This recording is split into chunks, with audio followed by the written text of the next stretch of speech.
What happens when the galaxy's most feared predators mistake prey for predator? When ancient hunting codes clash with human unpredictability? When a species built for war discovers that sometimes the smallest creature in the room is the most dangerous? This is the story of Marcus Chen, a human maintenance engineer who never wanted to fight, never trained for battle, and never imagined he'd become the legend that would rewrite the galactic hunting accords forever. Sometimes the universe gets it wrong, sometimes the hunter becomes the hunted. And sometimes, a human shows them all what real hunting looks like. Marcus Chen had always been unremarkable, and that was exactly how he preferred it. Standing barely 5 feet 6 inches tall with thin shoulders and calloused hands that spoke of countless hours spent fixing broken machinery, he moved through the corridors of Terminus Station with the quiet efficiency of someone who had learned long ago that being noticed usually meant trouble.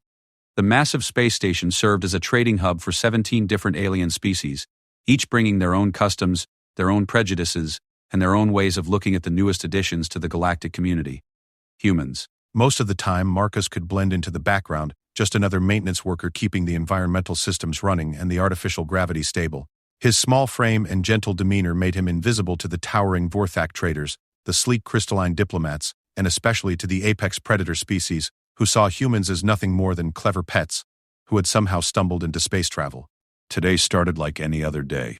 Marcus woke in his cramped quarters in the station's lower levels, pulled on his worn maintenance coveralls and grabbed his toolkit. The morning shift report indicated a faulty atmospheric recycler in Section C7, deep in the station's industrial district where few civilians ventured. It was perfect work for someone who valued solitude over social interaction. The corridors of Section C7 hummed with the constant vibration of massive machinery. Pipes carrying various gases and liquids snaked along the walls, creating a maze of metal and polymer that only experienced maintenance workers could navigate safely. Marcus had been working these sections for 3 years, ever since he'd arrived on Terminus Station, fleeing the corporate wars that had ravaged the outer human colonies. He knew every bolt, every junction, every system that kept this section of the station habitable for its diverse inhabitants. The atmospheric recycler in question sat in a maintenance alcove that required crawling through a narrow access tunnel. As Marcus squeezed through the tight space, his portable scanner chirping softly as it analyzed the air quality, he heard voices echoing from the main corridor. The deep, resonant tones immediately identified the speakers as Cathera, one of the galaxy's most feared predator species. The Cathera stood nearly 9 feet tall, with elongated limbs that ended in razor-sharp claws, and heads that resembled something between a wolf and a dragon. Their species had dominated their homeworld for millions of years, hunting everything that moved with a combination of intelligence, physical prowess, and an instinctual understanding of predator-prey relationships that had made them natural leaders in the galactic community's military forces. Marcus tried to focus on his work, but the conversation was taking place directly outside his hiding spot, and their voices carried clearly through the metal walls. The human colony ships continued to arrive, one Kithera was saying, his voice carrying the casual dismissal that Marcus had grown accustomed to hearing. 3 more this cycle, carrying another 50,000 of the little creatures. Still cannot understand how they achieved space travel, replied another voice, this one female and tinged with amusement. They have no claws, no natural weapons, no enhanced senses. Their physical capabilities are laughable compared to any proper predator species. The Galactic Council's xenobiologists classify them as persistence hunters. The first voice continued. Apparently they evolved to chase prey until it died from exhaustion. Hardly the mark of an apex predator. Marcus's hands stilled on the recycler's control panel. He had heard variations of this conversation hundreds of times since humans had joined the galactic community, but it still stung. The scientific classification wasn't wrong exactly. Humans had evolved as endurance hunters on Earth, capable of tracking prey across vast distances until their quarry collapsed from fatigue. But the way the other species talked about it made it sound primitive, almost pathetic. I heard some of them actually serve in our military forces now, the female Cathera said, her tone suggesting she found this concept amusing. Can you imagine? Creatures that need tools to hunt anything larger than a small rodent attempting to fight alongside true predators. The conversation continued, but Marcus had heard enough. He finished his repairs in silence, his movements perhaps a bit more forceful than necessary as he disconnected sensors and replaced filtration units. The work gave him something to focus on besides the casual dismissal of his entire species. When he emerged from the access tunnel 40 minutes later, the Kithera had moved on. Marcus gathered his tools and prepared to head back to the maintenance depot. But something made him pause. A soft scratching sound was coming from deeper in the section, near the emergency bulkheads that separated this area from the station's outer hull. Following the sound led Marcus through a series of rarely used corridors to a section of the station he had never seen before. The walls here were older, marked with scratches and scorch marks that spoke of damage from some long-ago conflict. The scratching sound was louder now, accompanied by what sounded like whimpering. Marcus found the source in a small chamber that had once housed backup life support systems. A young Kythera, barely half the size of the adults he had overheard earlier, was trapped beneath a fallen support beam. The creature's leg was pinned at an unnatural angle, and blood pooled beneath its body. Its golden eyes, normally bright and alert in healthy Kythera, were glazed with pain and approaching shock. For a moment, Marcus hesitated. This was clearly a predator species, even if it was young. Every instinct developed over millions of years of human evolution told him to be cautious around creatures with claws and teeth designed for killing. But looking at the injured youngster, all he could see was a frightened child in pain. Marcus approached slowly, his hands visible and empty. The young Kythera tried to growl, but the sound came out as more of a whine.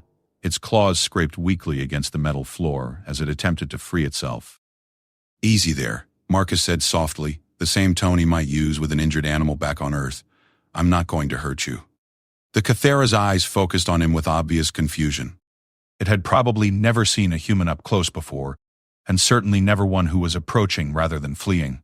Marcus knelt beside the trapped youngster, carefully examining the beam that had fallen across its leg. The support structure was heavy, probably weighing several hundred pounds, but it was balanced precariously on some debris. Marcus could see that if he could shift the weight just right, the beam would slide off the youngster's leg. The trick would be doing it without causing more damage.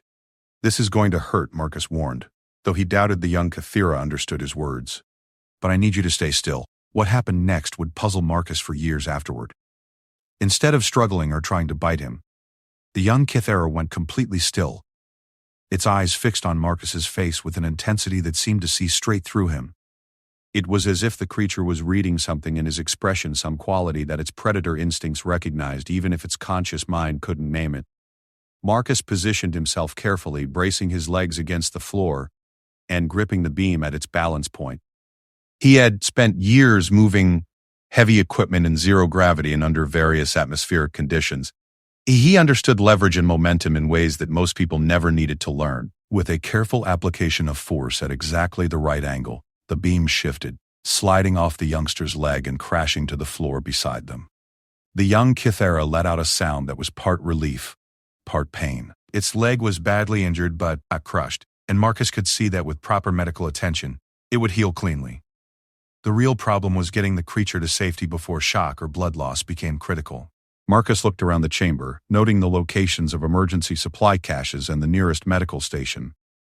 The quickest route would take them through several public corridors where a human carrying an injured Kythera would definitely attract attention. The safer route would take longer, but it would keep them in the maintenance areas where Marcus could move freely. "Can you understand me?" Marcus asked, though he kept his voice low and calm. The young Kythera's head tilted slightly, and its eyes remained fixed on his face with that same intense focus. Marcus made his decision. Moving carefully to avoid jarring the injured leg, he slipped his arms under the youngster's body and lifted. The Kythera was heavier than a human child of equivalent size, its bones dense and its muscle mass already showing signs of the incredible strength its species was known for. But Marcus had carried plenty of heavy equipment over the years, and he was stronger than his slight build suggested. The journey to the medical section took 20 minutes of careful navigation through service corridors and maintenance shafts. The young Kythera remained completely still in his arms, occasionally letting out soft whimpers when movement jolted its injured leg. Its claws, which could have easily shredded Marcus's coveralls and the flesh beneath, remained carefully sheathed. The medical bay's automated systems immediately detected the injured alien and summoned Dr. Vex, the station's chief medical officer. The Altarian physician took one look at Marcus carrying the young Kythera, and his four eyes widened in surprise. "What happened here?" Dr. Vex asked as his tentacled appendages guided an anti-grav stretcher into position. "Found him trapped under some debris in section C7, Marcus explained as he carefully transferred the youngster to the stretcher. "Looks like a crush injury to the left leg. Possible internal bleeding." Dr. Vex's scanners were already working, projecting holographic images of the Kythera's injuries into the air between them. Yes. Fracture of the primary bone structure, but no permanent damage to the major blood vessels. "You got him here just in time." The doctor paused, studying Marcus with an expression that might have been curiosity. Most beings would have fled rather than approach an injured Kythera. Marcus shrugged, the gesture barely noticeable beneath his maintenance coveralls. He was hurt. Species doesn't really matter when someone needs help. As the medical bay's automated systems took over the youngster's care, Marcus prepared to leave. His shift wasn't over, and there were still 3 more maintenance requests waiting in his queue. But as he reached the door, a commotion in the corridor outside made him pause. 2 adult Kythera were striding toward the medical bay, their movements radiating the controlled urgency of parents searching for a missing child. Marcus recognized one of them as the female whose voice he had overheard earlier, discussing the limitations of human hunters. The male Kythera reached the medical bay first, his golden eyes immediately locking onto the stretcher where the youngster lay sedated but stable. "Korvac," he breathed, his voice carrying a mixture of relief and fear. The female arrived a moment later, her gaze sweeping the medical bay before settling on Dr. Vex. "What happened to our son?" Dr. Vex gestured to his displays, explaining the extent of the injuries and the treatment protocol. As he spoke, both adult Kythera began to relax, their postures shifting from alert readiness to simple parental concern. "How did you find him?" the male asked Dr. Vex. "I didn't," the doctor replied, one tentacle pointing toward Marcus, who was still standing quietly near the door. "This human brought him in, found him trapped, and carried him here." Both Kythera turned to look at Marcus, and for a moment, the medical bay fell completely silent. The female's eyes narrowed as she studied his small frame, his unremarkable appearance, his complete lack of any obvious predatory characteristics. "You?" she said, her voice carrying a note of disbelief. "You rescued our child?" Marcus shifted uncomfortably under their intense scrutiny. He was hurt. "I helped. That's all." The male Kythera stepped closer and Marcus had to resist the urge to step backward. Up close, the creature was even more imposing, its claws and teeth marking it clearly as a being designed for violence. But its voice when it spoke was gentle. "Our son weighs nearly 200 pounds. The beam that trapped him weighed considerably more. You are..." The Kythera paused, apparently searching for a diplomatic way to phrase his observation. "Small," Marcus finished for him. Yeah, I get that a lot. But leverage and technique can overcome a lot of physical limitations." The female Kythera was still studying him with that same intensity her son had shown earlier. "You approached an injured predator without hesitation. You carried him to safety despite the risk to yourself. These are not the actions of prey." Marcus felt heat rising in his cheeks. "Look, I just did what anyone would do. Your kid was hurt, so I helped. I don't need a medal or anything." But the 2 adult Kythera exchanged a look that Marcus couldn't interpret. There was something in their expressions, a sudden shift in how they were viewing him, that made the human maintenance worker deeply uncomfortable. "What is your name?" the male asked. "Marcus Chen. I work maintenance in the industrial sections." "I am Theron," the male replied. "This is my mate, Vera, and you have just saved our son's life." He paused, studying Marcus with those predator eyes that seemed to see everything. "We are in your debt, Marcus Chen." The formal tone made Marcus even more uncomfortable. "Really, it's not necessary." It is necessary," Vera interrupted, her voice carrying absolute certainty. "Among our people, life debts are sacred. You risked yourself for our child without thought of reward or recognition.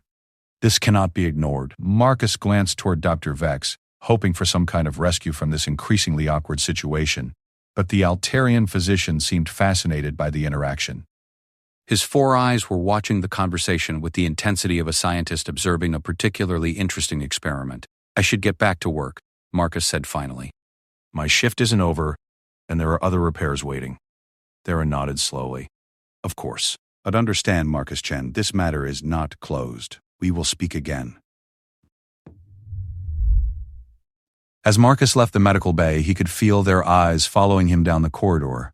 The weight of their attention was almost physical, like a pressure between his shoulder blades that didn't fade until he was several levels away, back in the familiar maze of maintenance tunnels where he belonged. The rest of his shift passed in a blur of routine repairs and system diagnostics, but Marcus couldn't shake the memory of that final exchange, the way the 2 adult Kythera had looked at him after learning what he had done.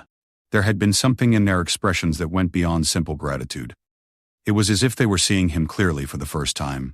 recognizing something that even he didn't understand about himself. When Marcus finally returned to his quarters that evening, he found a message waiting on his personal terminal. The sender was listed as Theron, Pack Leader, Kythera Merchant Consortium. The message was brief: "Thank you for saving our son. Honor demands that this debt be acknowledged.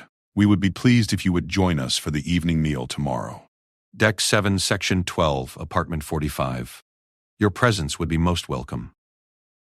Marcus stared at the message for a long time. In 3 years on Terminus Station, he had never been invited to dine with any of the alien species, let alone with members of one of the galaxy's most feared predator races. Part of him wanted to decline, to send a polite response and return to his comfortable anonymity. But another part of him, a part he rarely acknowledged, was curious. What would it be like to sit at a table with beings who were everything humans supposedly weren't? What would they think of him once they got to know him better? Would they still see him as just another harmless prey species, or might they recognize something else? Marcus composed a brief reply accepting the invitation, then spent the rest of the evening wondering what he had gotten himself into. Outside his small window, the stars wheeled silently through the void, indifferent to the small dramas playing out in the metal corridors of Terminus Station. But somewhere among those stars, entire civilizations existed that had built their understanding of predator and prey on assumptions that had never been tested against the reality of human nature. Tomorrow, Marcus Chen would take the first step toward changing that understanding forever. But tonight, he was still just a maintenance worker who had helped an injured child, unaware that his simple act of compassion had already begun to rewrite the rules by which the galaxy determined who was hunter and who was hunted. Marcus stood outside apartment 45 for a full 2 minutes before finally pressing the door chime.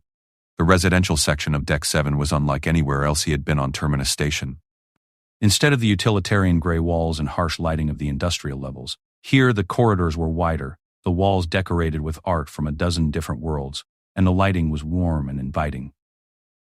The door opened to reveal Theron, but the imposing Kythera looked different in his home environment. Gone was the formal bearing Marcus had seen in the medical bay, replaced by something that seemed almost domestic. The predator's claws were sheathed, his posture relaxed, and he wore simple clothing rather than the elaborate harness that marked his status as a merchant consortium leader. "Marcus Chen," Theron said, and his voice carried genuine warmth. "Please come in. We are honored by your presence." The interior of the Kythera family's apartment was a revelation. Marcus had expected something martial, perhaps sparse and efficient, like the military quarters he had seen in human installations. Instead, he found himself in a space that was unmistakably a home. Soft lighting created pools of warmth throughout the main living area. Cushioned seating areas were arranged to encourage conversation rather than display dominance. Art covered the walls, some pieces clearly Kythera in origin, but others representing various alien cultures. Vera appeared from what Marcus assumed was the kitchen area, carrying a tray of containers that gave off enticing aromas. Like her mate, she seemed transformed in the domestic setting, her movements fluid and graceful rather than the controlled precision he had observed earlier. "Welcome to our home," she said, setting the tray on a low table. "I have prepared foods that should be compatible with human dietary requirements, though I confess I am not entirely certain what those requirements are." Marcus felt his cheeks warm slightly. "I really appreciate this, but you didn't need to go to any special trouble. I eat standard station rations most of the time." Both Kythera made expressions that Marcus couldn't quite interpret, though they seemed vaguely horrified. "Station rations?" Theron repeated. "Surely that cannot provide adequate nutrition for a growing being." "I'm not really growing anymore," Marcus said with a slight smile. "I'm 28, so this is pretty much as big as I get." Vera's head tilted in a gesture Marcus was beginning to recognize as curiosity. "You are adult at such a small size. Our young do not reach adult proportions until they are nearly 40 of your standard years." The conversation was interrupted by a sound from deeper in the apartment, and a moment later young Korvac appeared. The Kythera child was moving carefully, favoring his injured leg, but his eyes were bright and alert. When he saw Marcus, he stopped, studying the human with that same intense focus Marcus remembered from their first encounter. "Korvac," Vera said gently. "This is Marcus, the human who helped you yesterday." The young Kythera approached slowly, his movements careful but determined. When he was close enough to reach out and touch Marcus, he stopped and did something that surprised everyone in the room, including himself. "I remember," Korvac said, his voice higher-pitched than his parents' but carrying the same fundamental tones. "You carried me when I could not walk. You were gentle when you had no reason to be." Marcus felt profoundly uncomfortable with the formal tone. "You were hurt. Anyone would have done the same thing. But Korvac shook his head, a gesture he had clearly learned from watching other species. No, I have been taught about prey species. They flee from predators, especially injured ones, that might be unpredictable. You did the opposite. The youngster's words hung in the air for a moment, creating an awkward silence that Vera finally broke by gesturing toward the seating area. Come, let us eat. There will be time for serious conversation later. The meal that followed was unlike anything Marcus had experienced on Terminus Station. The food itself was surprisingly good, carefully prepared to accommodate human dietary needs while maintaining the complex flavors that Cathera cuisine was known for. But more surprising than the food was the conversation. Marcus had expected to be interrogated about human culture, perhaps subjected to the kind of clinical curiosity that most alien species showed toward humanity. Instead, he found himself discussing maintenance procedures, the challenges of keeping various atmospheric systems running, and the peculiarities of different alien technologies. Theron, it turned out, had spent considerable time in engineering before moving into merchant trade. His questions about Marcus's work were informed and genuinely interested. Vera contributed observations from her own background in systems analysis, and even young Korvac showed a keen understanding of technical concepts that impressed Marcus. You speak of these repairs as if they were puzzles to be solved, Vera observed after Marcus had finished describing a particularly complex atmospheric recycling problem, not simply tasks to be completed. Marcus considered this. I guess that's how I think about them. Every system has its own logic, its own patterns. When something breaks, it's usually because the pattern has been disrupted somehow. Finding the disruption and fixing it is like solving a puzzle. Yeah, I do. There's something satisfying about taking something that's broken and making it work again. And the systems on this station are complex enough to keep things interesting. Korvac leaned forward from where he was resting on a specially designed couch that accommodated his injured leg. What is the most complex repair you have ever performed? Marcus thought for a moment, then launched into a description of the time he had to restore power to an entire section of the station after a cascade failure in the primary distribution network.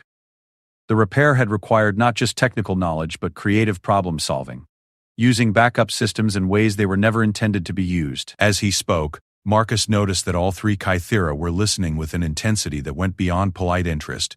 It was the same focused attention that Korvac had shown when he was trapped, as if they were reading something in his words and expressions that he wasn't aware he was communicating. You worked for 18 hours straight? Vera asked when he finished the story. The environmental systems for 300 beings were down, Marcus replied. Someone had to fix it. But you could have requested assistance, Theron pointed out. Station protocols allow for emergency support teams. Marcus shrugged. The other maintenance crews were dealing with their own emergencies. And honestly, I knew those systems better than anyone else. Bringing in help would have slowed things down. Again, that look passed between the adult Kythera, the same expression Marcus had seen in the medical bay. It was starting to make him nervous. Is something wrong? He asked finally. Theron and Vera exchanged another glance before Theron spoke. Marcus, may I ask you a personal question? I guess. Have you ever been in combat? The question caught Marcus completely off guard. Combat? No, never. I'm a maintenance worker. The closest I've come to violence is arguing with automated systems that won't recognize my authorization codes. Have you ever killed anything? Vera asked quietly. Marcus felt heat rising in his cheeks again. Look, I don't know what you're getting at, but I'm not some kind of warrior.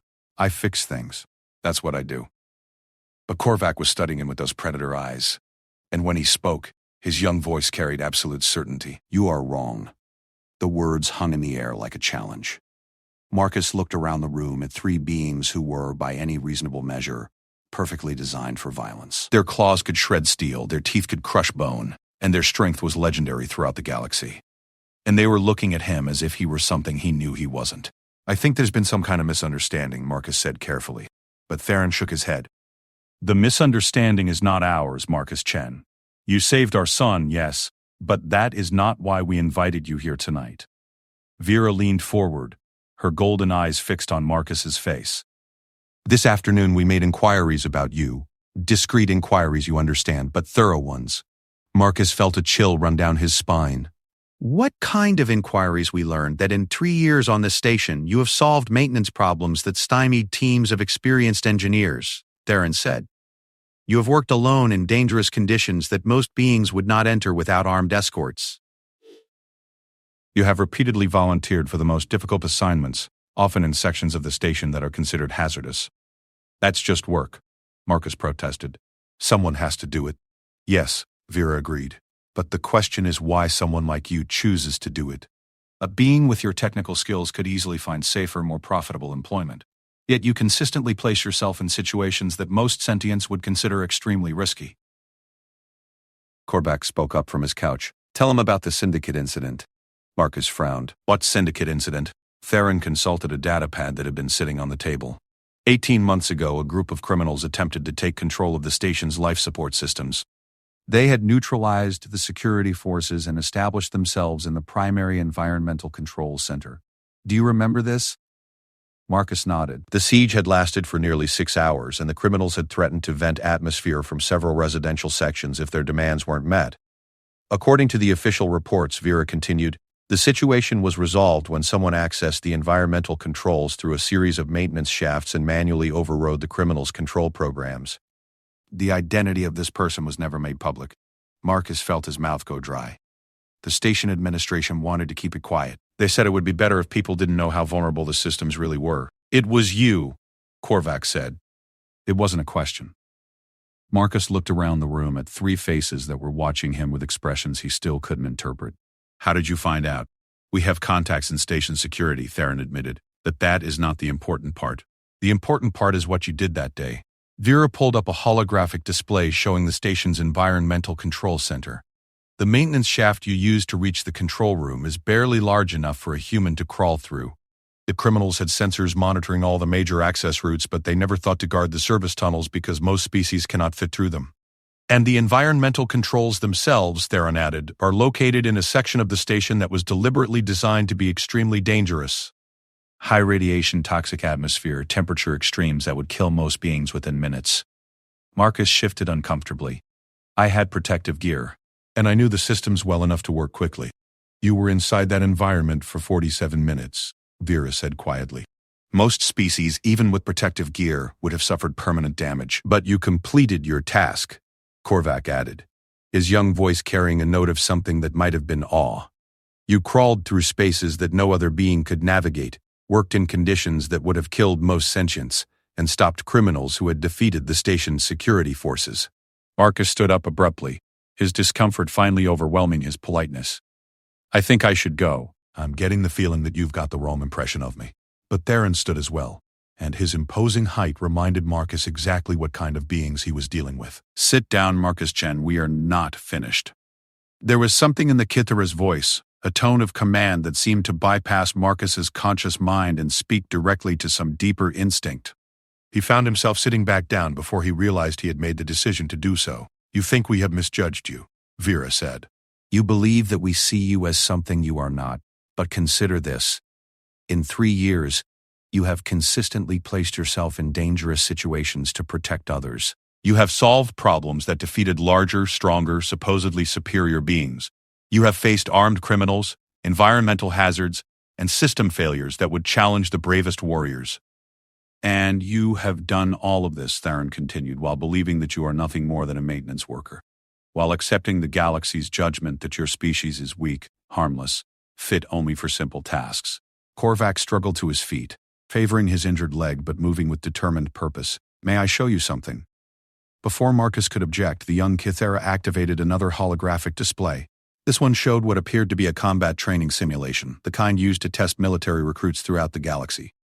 This is the gauntlet, Korvac explained. It is designed to test a being's ability to survive in hostile environments while completing complex objectives under pressure. It simulates conditions that soldiers might face in actual combat. The display showed a complex 3-dimensional maze filled with environmental hazards, automated defenses, and time-critical objectives. Marcus had heard of such systems but had never seen one in operation. The highest score ever recorded by a member of my species is 847 points, Korvac continued. The highest score by any predator species is 923, achieved by a Vorthak commander who later became a fleet admiral. Marcus was beginning to get a sick feeling in his stomach. Why are you showing me this? Vera answered. Because we entered the details of your actions during the Syndicate incident into a similar simulation. The navigation through maintenance shafts, the work in hostile environments, the completion of complex technical tasks under extreme time pressure. The simulation awarded you a theoretical score of 1,247 points, Theron said quietly. The room fell silent.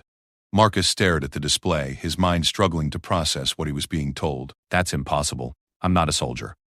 I've never trained for combat, I just fix things. Yes, Vera agreed.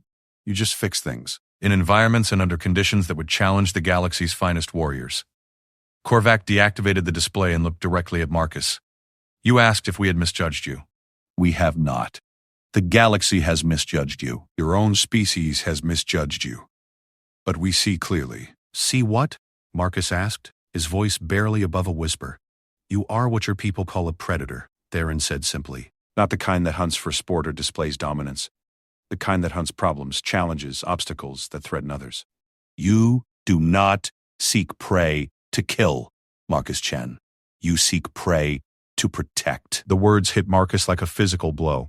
He thought of every late-night repair, every dangerous assignment he had volunteered for, every time he had crawled into spaces others wouldn't enter, or worked in conditions others wouldn't tolerate. He had always told himself he was just doing his job, that someone had to do it. That's not hunting, he said finally. That's just helping people. Is it? Vera asked gently. When you enter a dangerous environment to restore life support to 300 beings, are you not hunting the source of the threat? When you track system failures through complex networks of machinery, are you not following a trail? When you work for 18 hours without rest to solve a problem, are you not displaying the persistence that your species is known for? Marcus felt something shifting inside his understanding of himself, like a key turning in a lock he hadn't known existed. But I'm not dangerous. I don't hurt anyone. No, Korvac said, and his young voice carried absolute conviction. You save everyone. The revelation that followed was like watching the pieces of a puzzle fall into place. Every dangerous repair, every complex problem, every impossible situation Marcus had faced suddenly looked different when viewed through the lens of predation. He had been hunting, just not in the way the galaxy understood hunting. Why are you telling me this? Marcus asked finally. Theron and Vera exchanged one more look before Theron spoke. Because tomorrow, the Kythera Merchant Consortium is hosting a gathering. Representatives from 17 different species will be attending, including several who are known to hold very strong opinions about humanity's place in the galactic community. And you want me to come? Marcus guessed. We want you to be yourself, Vera said simply. We want them to see what we have seen. Marcus looked around the room at three beings who had somehow seen through the galaxy's assumptions about humanity and recognized something that even he was just beginning to understand about himself. It should have been flattering. Instead, it was terrifying. What if I can't be what you think I am? Korvac smiled, an expression that somehow managed to be reassuring despite the young Kythera's impressive collection of teeth. You already are, Marcus Chen. You already have been. Tomorrow, we simply hope to help others see it too. As Marcus left the Kythera family's apartment later that evening, he carried with him a new understanding of himself that was both exhilarating and frightening.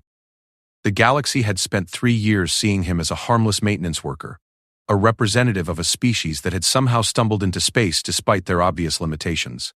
But now he knew that the galaxy was wrong, and tomorrow he would have the chance to prove it. The question was whether he had the courage to stop hiding what he was and start showing the universe what humanity was really capable of. The answer to that question would determine not just his own future, but potentially the future of every human in the galaxy.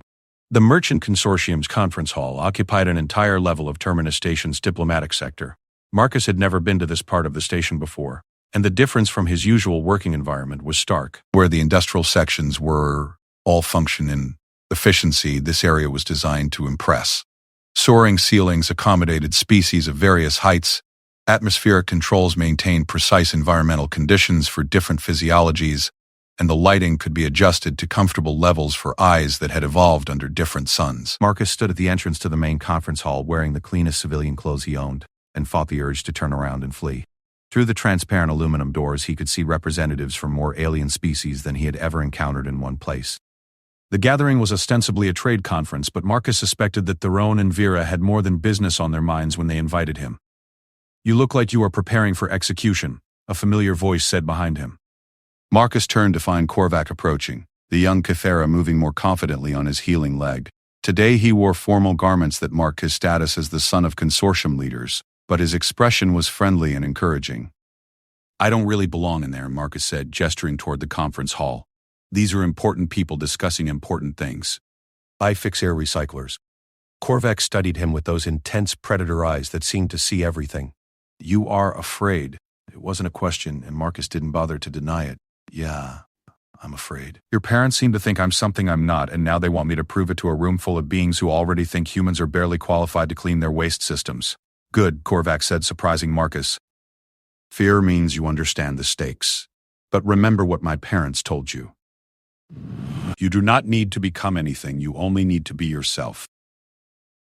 Before Marcus could respond, the conference hall doors opened and Theron appeared. The imposing Kythera was dressed in formal robes that emphasized his status as a consortium leader, but his expression when he saw Marcus was warm and welcoming. Marcus, excellent.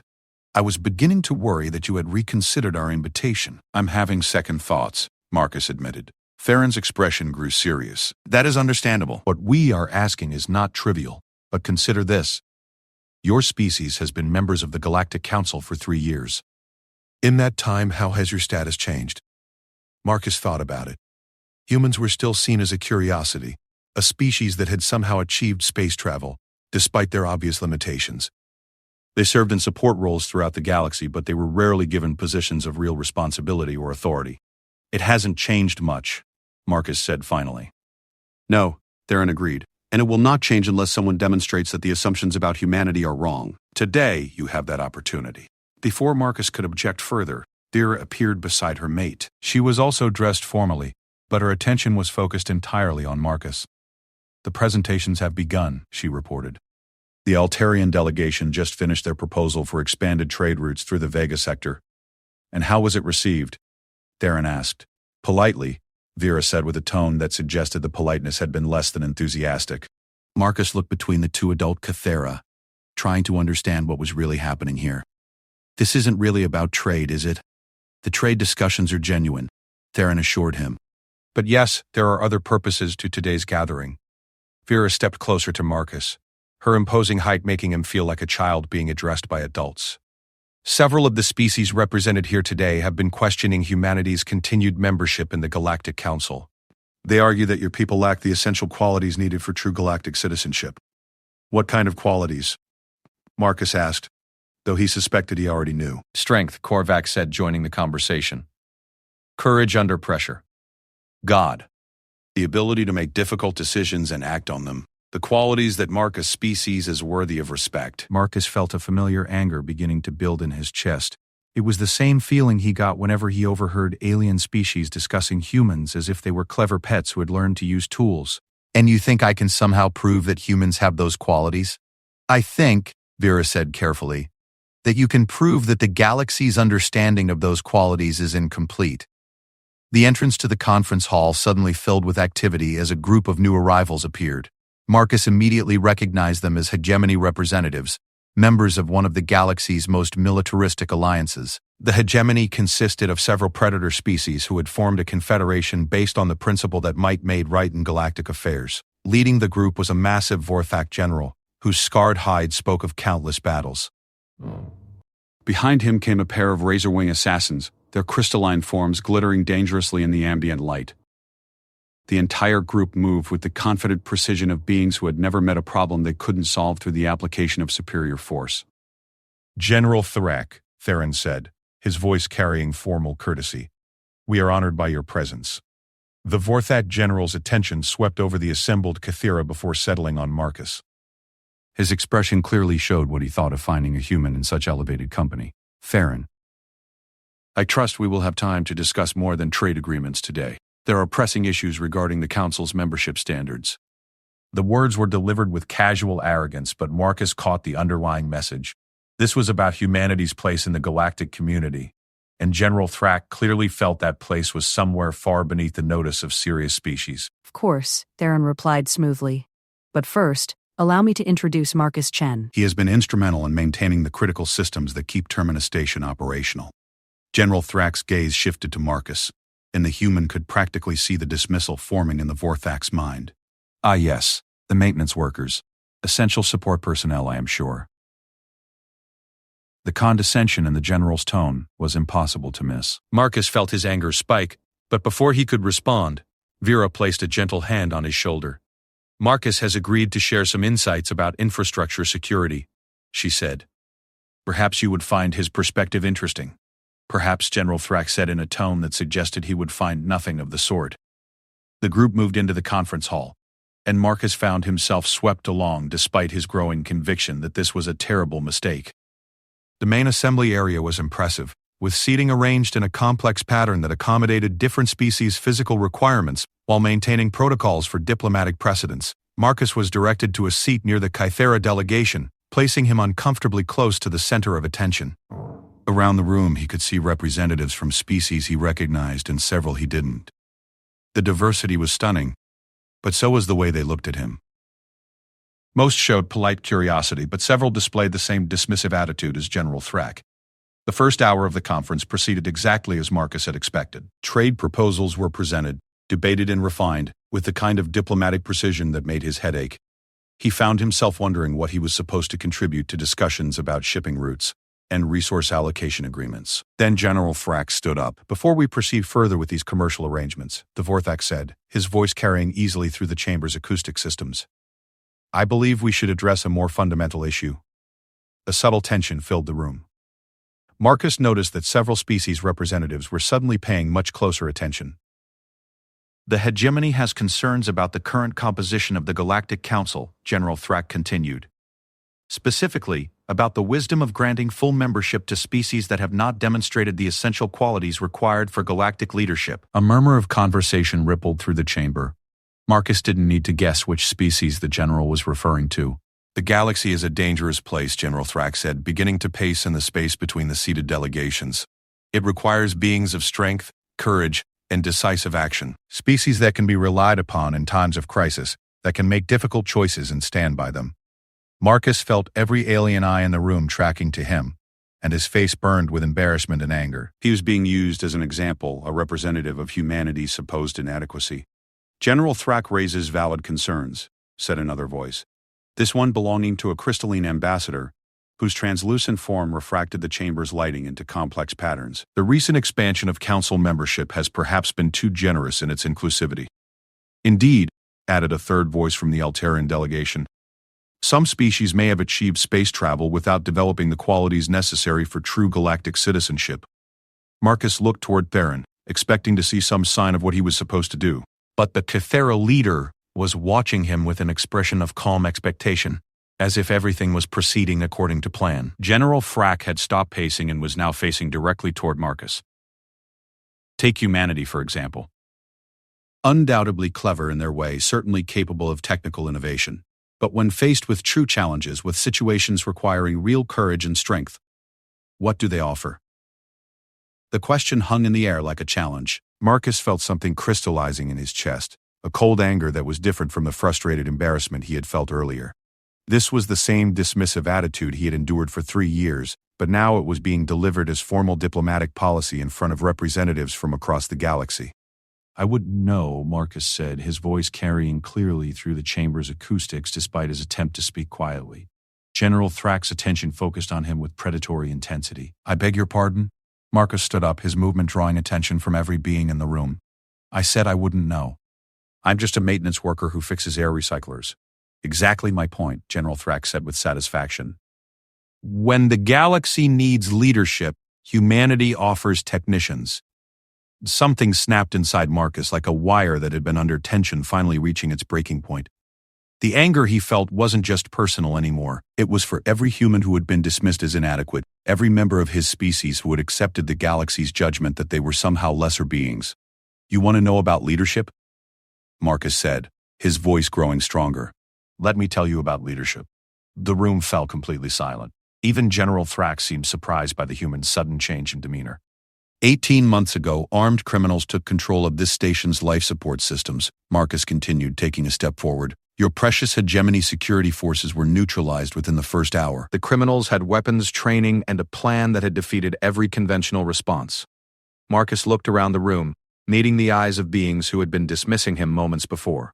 So who solved the problem?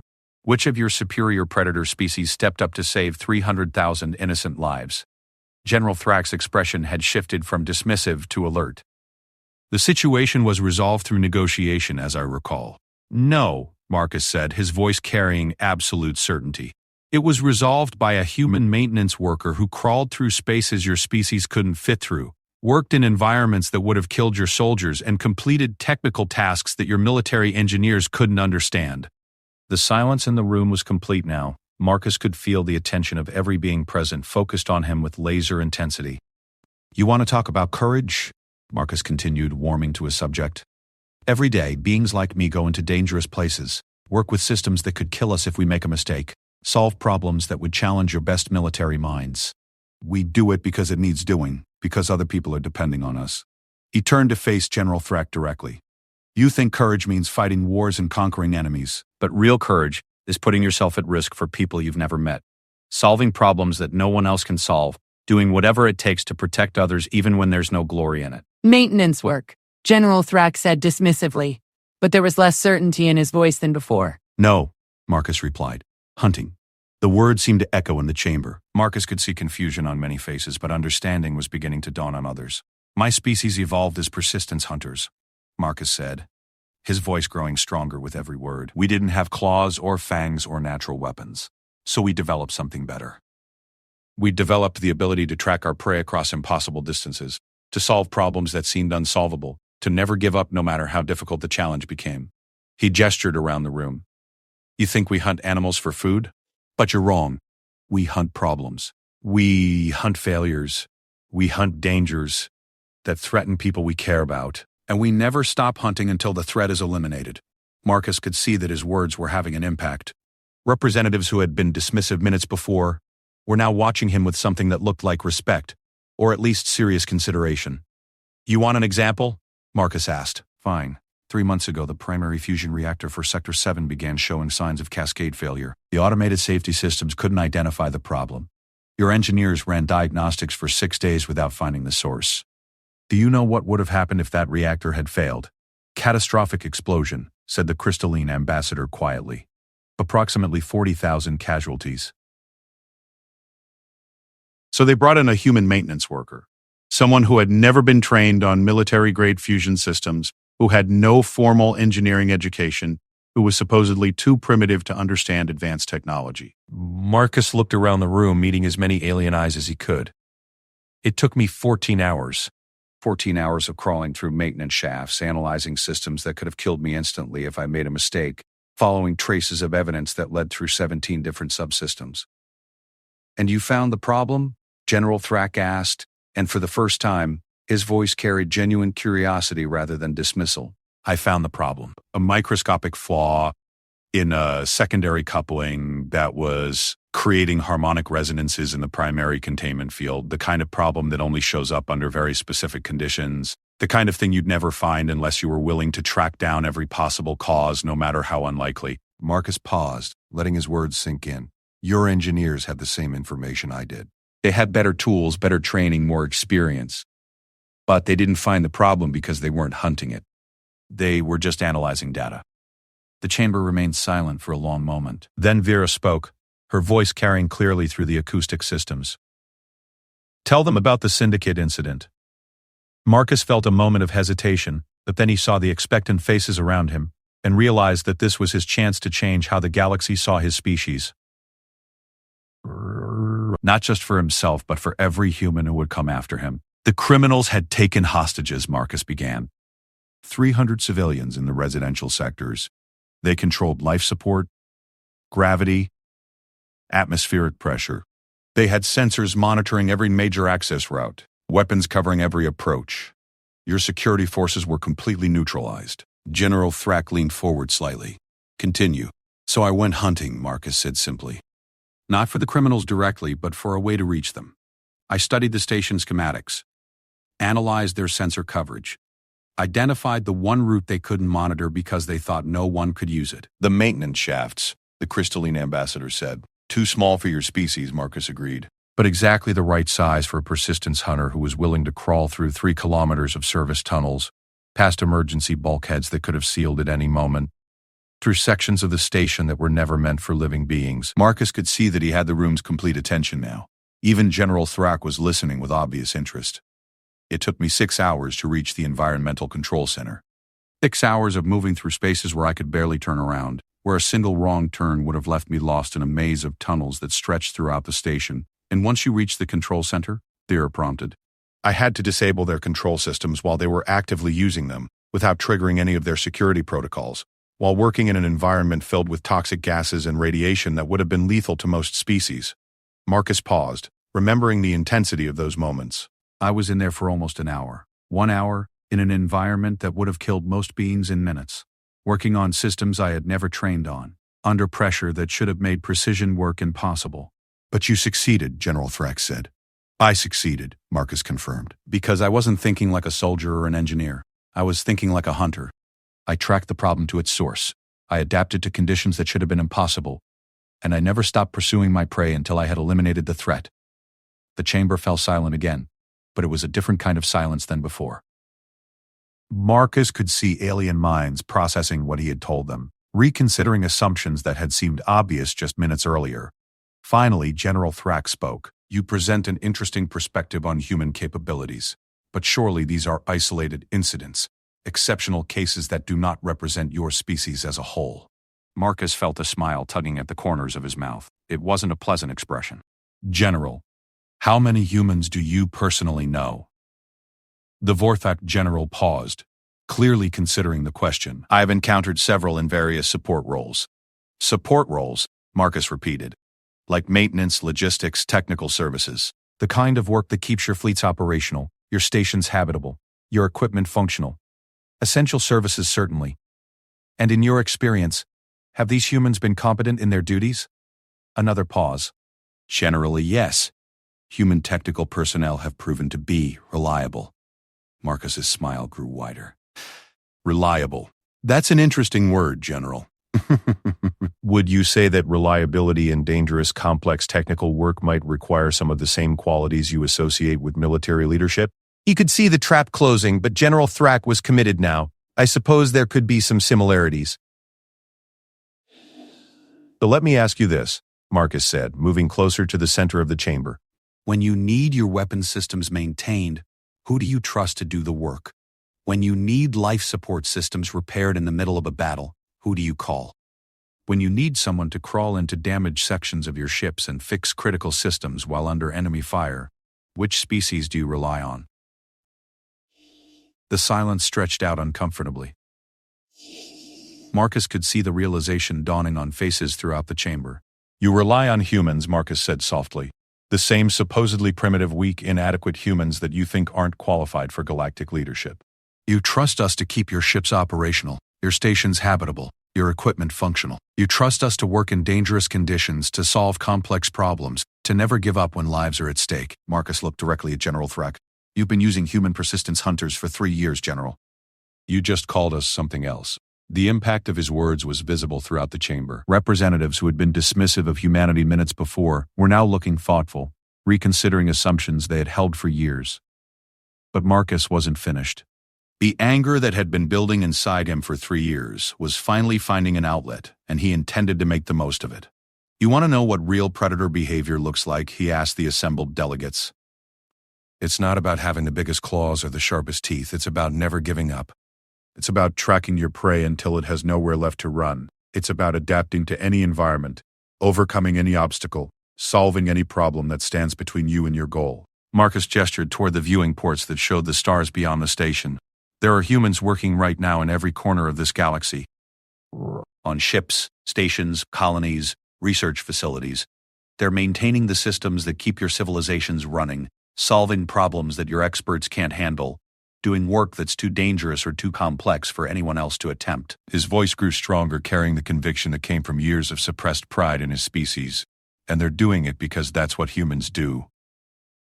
We hunt down problems and eliminate them. We persist until the job is done. We adapt to any challenge and overcome any obstacle. Marcus looked around the room one final time, meeting the eyes of beings who were seeing his species clearly for the first time.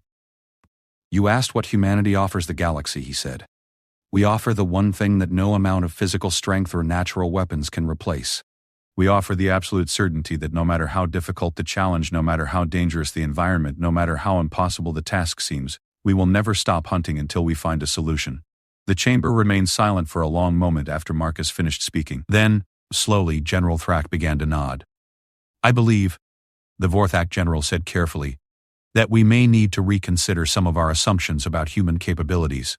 Marcus looked toward Theron and Vera and saw something in their expressions that he had never seen before. It was respect, but more than that, it was recognition of a fellow predator, an acknowledgement that they had been right about what humanity could be. The rest of the conference proceeded very differently than anyone had expected. But that was a story for another day. Today, Marcus Chen had done something that would echo through the galaxy for years to come. He had shown the universe what human hunting really looked like. The aftermath of Marcus's speech was immediate and profound. As he returned to his seat among the Kythera delegation, the entire energy of the conference hall had shifted. Representatives who had been casually discussing trade agreements now wore expressions of intense concentration. Their attention focused not on commercial matters but on fundamental questions about the nature of predation and galactic hierarchy. General Thrak remained standing for several moments after Marcus had finished speaking, his massive form radiating an uncertainty that was clearly unfamiliar to him. The Vorthak general had built his career on absolute convictions about strength, dominance, and the natural order of species. Marcus's words had challenged those convictions in ways that demanded serious consideration. Your perspective is unexpected, General Thrak said finally. But words are easy, human. Claims about hidden capabilities and redefined predation are simple to make. Marcus felt the familiar spike of anger, but this time it was tempered by something else. Confidence. For the first time in 3 years, he was absolutely certain about what he was and what his species was capable of. Are you questioning the truth of what I've told you? Marcus asked. I am questioning whether isolated incidents represent broader capabilities, General Thrak replied. Any individual, given the right circumstances, might achieve something beyond their normal capacity. But true predator status must be demonstrated consistently, under controlled conditions. A murmur ran through the chamber. Marcus could see that other representatives were nodding in agreement with the general's assessment. His speech had made an impact, but skepticism remained. Theron stood up smoothly, his movement drawing attention from across the chamber. General Thrak raises a valid point. Perhaps a demonstration would be more convincing than words. Marcus felt a chill run down his spine. A demonstration?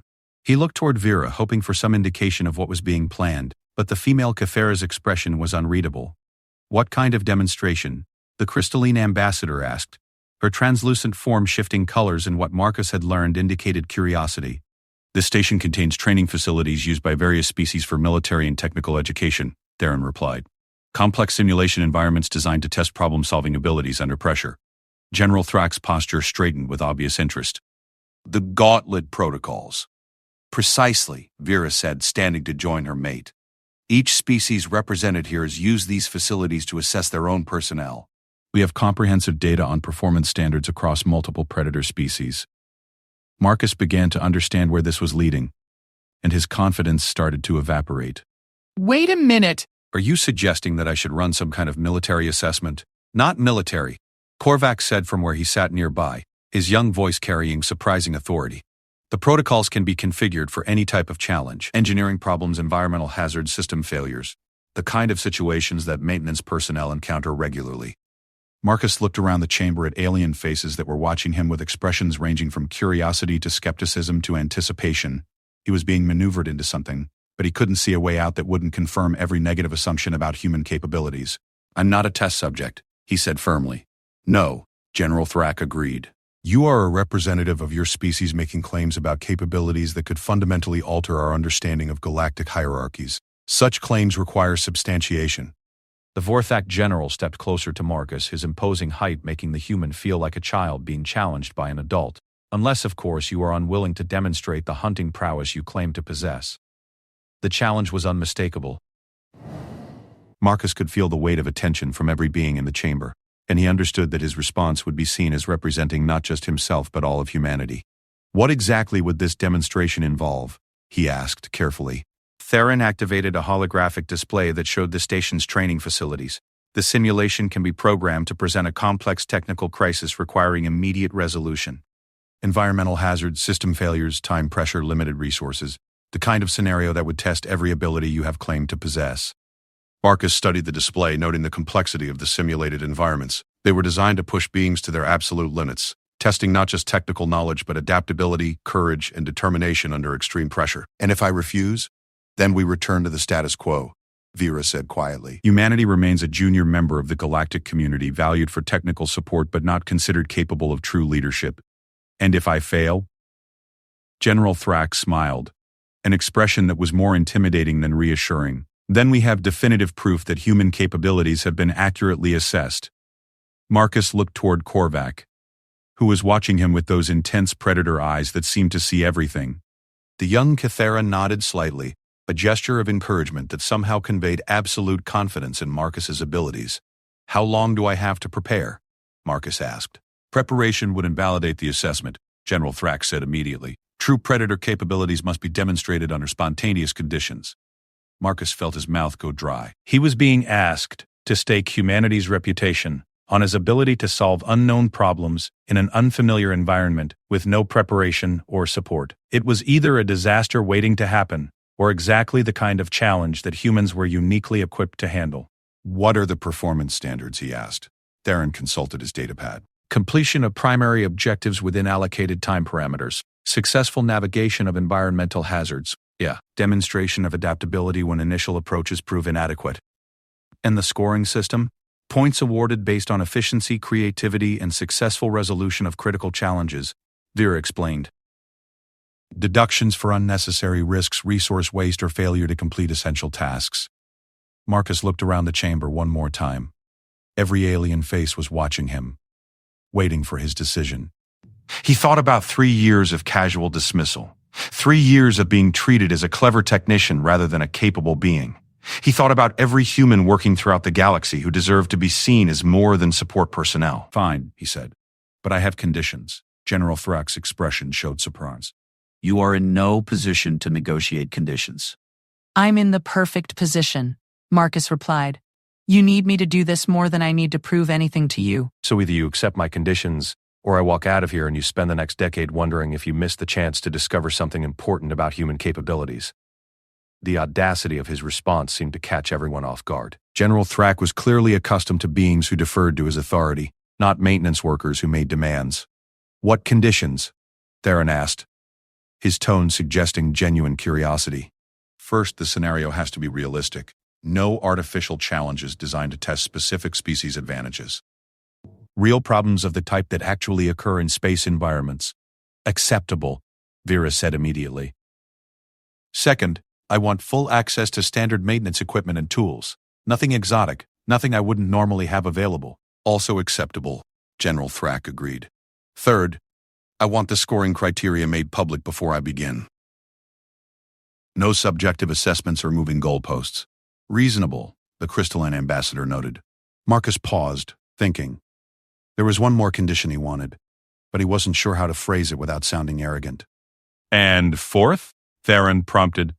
When I complete the scenario successfully, Marcus said, his voice carrying absolute conviction, I want a formal acknowledgement from every species represented here that humanity deserves recognition as a full partner in galactic affairs. The chamber erupted in conversations as representatives discussed this condition among themselves. Marcus could hear fragments of debate in various alien languages, some supportive and others clearly skeptical. General Thrax raised his hand for silence. You assume success. I guarantee it, Marcus replied. The simple certainty in his voice seemed to cut through the ambient noise. General Thrax studied Marcus for a long moment, clearly trying to determine if the human's confidence was justified or simply naive arrogance. Very well, the general said finally. But if you fail, humanity accepts a formal classification as a support species, ineligible for leadership positions within galactic institutions. Marcus felt his heart skip a beat. That wasn't what he had expected, and the stakes had just become much higher than he was comfortable with. But backing down now would be seen as confirmation that his species lacked the courage to stand behind their capabilities. Agreed, he said. The training facility was located 5 levels below the conference hall, in a section of the station that Marcus had never visited. As the group made their way through corridors lined with observation windows and monitoring equipment, he tried to calm his racing heart and focus on the challenge ahead. The main simulation chamber was larger than he had expected, easily the size of a small spacecraft hangar. Multiple levels connected by walkways and maintenance shafts created a three-dimensional environment that could be reconfigured for various types of scenarios. Banks of monitors lined the observation deck above where the alien representatives would watch his performance. Dr. Atricious. Vex was waiting for them, the Altarian physician clearly excited about the opportunity to observe human capabilities under controlled conditions. His four eyes tracked Marcus's movements as the human examined the chamber, noting escape routes, equipment, storage areas, and potential hazards. The scenario will be uploaded momentarily, Dr. Vex announced. Environmental systems will adjust to match the simulated crisis conditions. You will have access to standard maintenance equipment, but no guidance or assistance once the scenario begins. Marcus nodded, his attention focused on familiarizing himself with the chamber's layout. The space was designed to be reconfigured rapidly, with movable walls, adjustable gravity fields, and atmospheric controls that could simulate a wide range of environmental conditions. Scenario upload complete, Dr. Vortex asked, Vex announced. Critical system failure aboard Deep Space Research Station, primary power offline, life support compromised, environmental containment failing. Estimated time until catastrophic failure, 90 minutes. The chamber's lighting shifted to emergency red, and Marcus could hear the whine of failing systems beginning to echo through the space. The simulation was remarkably realistic, creating an environment that felt genuinely dangerous despite his knowledge that it was only a test. Your objective, Dr. Vex continued, is to restore power, stabilize life support, and repair containment before catastrophic failure occurs. You have access to standard maintenance equipment and emergency supplies. Marcus looked up at the observation deck, where dozens of alien faces were watching him, with expressions ranging from skepticism to curiosity. General Thrak was in the front row, his massive form radiating the confidence of someone who expected to be proven right about human limitations. Begin when ready. Doctor, Vex announced. Marcus took a deep breath and stepped into the chamber. The moment he crossed the threshold, the simulation environment became completely real. The failing systems weren't just sounds and lights anymore. They were actual malfunctions that would need to be diagnosed and repaired, using real skills and real tools. The first thing he did was locate the equipment cache and examine what was available. Standard maintenance tools, emergency repair supplies, portable diagnostic equipment. Nothing exotic, but everything he would normally have access to in a real crisis situation. Next, he studied the chamber's layout as it had been reconfigured for the scenario. The simulation had created what appeared to be a multi-level research station with interconnected sections representing different ship systems. Power generation was located on the lowest level. Life support systems were distributed throughout the middle levels, and environmental containment was managed from the upper sections. Marcus pulled out his portable scanner and began tracking the cascade of system failures. The primary power failure had triggered secondary failures throughout the station, creating a complex web of interconnected problems that would need to be solved in the right order to prevent catastrophic collapse. This was exactly the kind of problem that Marcus encountered regularly in his work, just compressed into a more intense time frame. He found himself falling into familiar patterns of analysis and problem solving, the artificial nature of the simulation fading as he focused on the technical challenges. The power failure had originated in the primary fusion generator, but the root cause wasn't immediately obvious. Marcus crawled through maintenance shafts to reach the generator chamber, ignoring the simulated radiation warnings that would have deterred most beings. His scanner indicated dangerous levels of various forms of energy, but he had worked in similar conditions before and understood how to protect himself. The fusion generator had shut down due to a coolant leak that had triggered automatic safety protocols. But repairing the leak wouldn't restore power unless he could also restart the fusion reaction, and that required precise calibration of magnetic containment fields while the system was offline. Marcus had never worked on military-grade fusion generators before, but the basic principles were the same as the civilian systems he maintained regularly. The main difference was scale and redundancy, which actually made the repair more complex but also more forgiving of mistakes. It took him 20 minutes to locate. He was misjudged. Then, the human showed who rules the hunt. HFY Stories.